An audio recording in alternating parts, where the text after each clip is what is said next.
விருந்தகம் சேனலுக்கு வெல்கம் பண்ணுறேங்க. இன்றைக்கி வந்து நம்ம என்ன ரெசிபி பார்க்க போகிறோம்னு பார்த்தீங்கன்னா, உளுந்து போண்டான்னு சொல்லலாம், உளுந்து வடைன்னு சொல்லலாம். இந்த ரெசிபி வந்து என்னுடைய ஸ்டைலில் நான் எப்படி செய்ய போகிறேன் அப்படிங்கிறத உங்களுக்கு காமிக்க போகிறேங்க. அதுக்கு முன்னாடி இது வரைக்கும் நீங்கள் விருந்தகம் சேனல் சப்ஸ்கிரைப் பண்ணாமல் இருந்தீங்கன்னா முதல் பார்க்குறீங்க அப்படின்னா ப்ளீஸ் ஃப்ரெண்ட்ஸ் ஒரு 4 மினிட்ஸ் வந்து ஃபுல்லாக வீடியோ ஸ்கிப் பண்ணாமல் பார்த்துட்டு உங்களுடைய சப்போர்ட் வந்து எனக்கு கொடுங்க. அப்போ தான் அது வந்து உபயோகமானதாக இருக்கும். இனி வந்து இந்த உளுந்து வடை எப்படி செய்கிறது அப்படிங்கிறத பார்க்கலாங்க. இப்போ உளுந்து வடைக்கு உளுந்து பார்த்திங்கன்னா நான் காப்படியில் 1.5 காப்படி அளவுக்கு எடுத்திருக்கேங்க. துவரம்பருப்பு பார்த்திங்கன்னா ஒரு 2 ஸ்பூன் எடுத்திருக்கேங்க.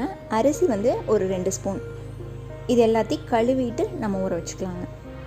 உளுந்து வந்து நல்லா 2-3 தடவை வாஷ் பண்ணியாச்சுங்க. இது வந்து ஒரு மேக்ஸிமம் 1 மணி நேரம் ஊறினாவே போதுங்க. அதுக்கப்புறம் நம்ம செய்ய ஆரம்பிச்சுக்கலாங்க. உளுந்து பாருங்கள் 1 மணி நேரத்துக்கு மேலே ஆயிடுச்சு, நல்லா ஊறிடுச்சு. இதெல்லாம் தண்ணி எல்லாத்தையும் வடிச்சிட்டு நம்ம உப்பு போட்டு அரைச்சிக்கலாங்க. அரைக்கிறதுக்கு பார்த்திங்கன்னா இஞ்சி, பச்சை மிளகா, கருவேப்பிலை, வரமிளகா எடுத்துருக்கேங்க.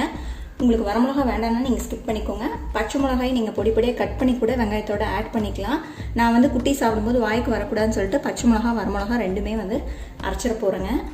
அப்புறம் வந்து வெங்காயம் 3 எடுத்துருக்கேங்க, பெரிய வெங்காயம். கேரட் வந்து சின்ன கேரட் 3 எடுத்திருக்கேன். கொத்தமல்லி தழை இது எல்லாத்தையும் ஃபைனாக சாப் பண்ணி எடுத்து வச்சாச்சுங்க. இனி வந்து நம்ம வந்து அரைக்க ஆரம்பிச்சுக்கலாங்க. இந்த கம்ப்ளீட்டாக தண்ணியை வந்து வடிச்சிட்டு உப்பு போட்டு அரைச்சிக்கலாங்க. கூட வந்து இது எல்லாத்தையும் போட்டுக்கலாம். உங்களுக்கு வரமிளகா வேண்டாம் அப்படின்னா நீங்கள் விட்டுருங்க, வெறும் பச்சை மிளகா மட்டும் போட்டுக்கலாம். இனி வந்து நம்ம அரைக்க ஆரம்பிச்சுக்கலாங்க.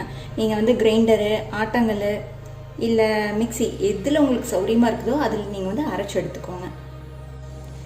எண்ணெய் நல்லா காயிட்டுங்க, அதுக்குள்ளே நம்ம வந்து அதெல்லாத்தையும் அரைச்சிட்டு வந்துடலாம். இப்போ பாருங்கள், உளுந்து வந்து நல்லா அரைச்சி எடுத்தாச்சு. இனி வந்து அது கூட வெங்காயம், கேரட்டு, கொத்தமல்லி தழை இது எல்லாத்தையும் போட்டு நம்ம வந்து நல்லா அடிச்சடிச்சு பிசைஞ்சிக்கலாங்க. எந்த அளவுக்கு நம்ம வந்து உளுந்து வடைக்கு வந்து அடிச்சடிச்சு பிசைகிறோமோ அந்த அளவுக்கு வடை வந்து நல்லா கிறிஸ்பியாகவும் சூப்பராகவும் இருக்குங்க. துவரம்பருப்பு எதுக்காக சேர்த்துறோம்னு பார்த்தீங்கன்னா, உளுந்து வடை வந்து ஈஸியாக செவந்து வருங்க, அதுக்காக நம்ம சேர்த்துறோம்.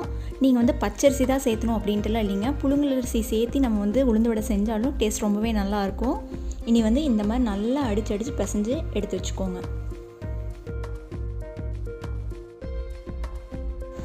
எண்ணெய் நல்லா காஞ்சோன்னா நம்ம வந்து போண்டா போட ஆரம்பிச்சுக்கலாங்க. நீங்கள் உளுந்து வடை வந்து தட்டியும் போடலாம், ஓட்டை போட்டும் போடலாம், இல்லை இந்த மாதிரி போண்டா மாதிரி கூட போடலாம். உங்களுக்கு எப்படி பிடிக்குமோ அந்த மாதிரி நீங்கள் போட்டுக்கோங்க. இப்போ வந்து மீடியம் ஃப்ளேமில் வச்சு நீங்கள் குக் பண்ணுங்கள். அப்போ தான் வந்து உள்ளே நல்லா வேகும். எல்லா போண்டாவையும் போட்டுக்கலாங்க. உடனே கலந்து விட வேண்டாங்க, 1 நிமிஷம் ஆனதுக்கப்புறம் கலந்து விடலாம்.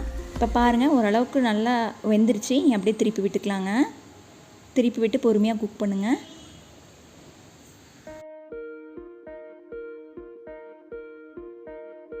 இப்போ பாருங்கள் போண்டா வந்து நல்லா செவந்துருச்சு. இனி வந்து இதை வந்து நம்ம எடுத்துடலாங்க. நம்ம வந்து உளுந்து வடைக்கு ஓட்டை போட்டு சுடுற மாதிரியும் சுட்டு பார்த்துடலாங்க. உளுந்தில் வந்து ஏகப்பட்ட ஹெல்த் பெனிஃபிட்ஸ் வந்து இருக்குதுங்க. உளுந்து வந்து ஏதோ ஒரு வகையில் வந்து நம்ம வந்து குழந்தைங்களுக்கு வந்து கொடுத்துட்டு வரும்போது எலும்பு வந்து நல்ல ஊக்கமாகுங்க. பாருங்கள் செம கிறிஸ்பியாக மொறுமொருன்னு இருக்குது. மிச்ச மாவுலேயும் நம்ம வந்து போண்டா போட்டு எடுத்துடலாங்க. உளுந்து வடை மாதிரி நீங்கள் சுடணும் அப்படின்னா தண்ணி தொட்டு நம்ம வந்து போட்டால் தான் கொஞ்சம் நல்லா ஈஸியாக வருங்க. போண்டா மாதிரி போட்டதான் நம்ம டக்குன்னு அப்படியே எடுத்து போட்டுடலாம். இதுக்கு வந்து கொஞ்சம் தண்ணி தொட்டு போட்டோன்னா கொஞ்சம் அழகாக வருங்க. ஃப்ளேம் வந்து மீடியம்லேயே இருக்கட்டுங்க, ஹை ஃப்ளேம் வைக்காதீங்க.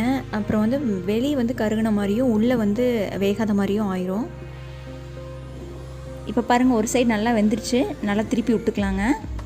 அந்த சைடும் வேகட்டும், அதுக்கப்புறம் நம்ம எடுத்துடலாங்க. நான் வந்து மிக்சியில் தான் அரைச்சேங்க. மிக்சியில் அரைச்சா என்ன பெனிஃபிட்னு பார்த்தீங்கன்னா, அதிகமாக எண்ணெய் வந்து இழுக்காதுங்க வடை.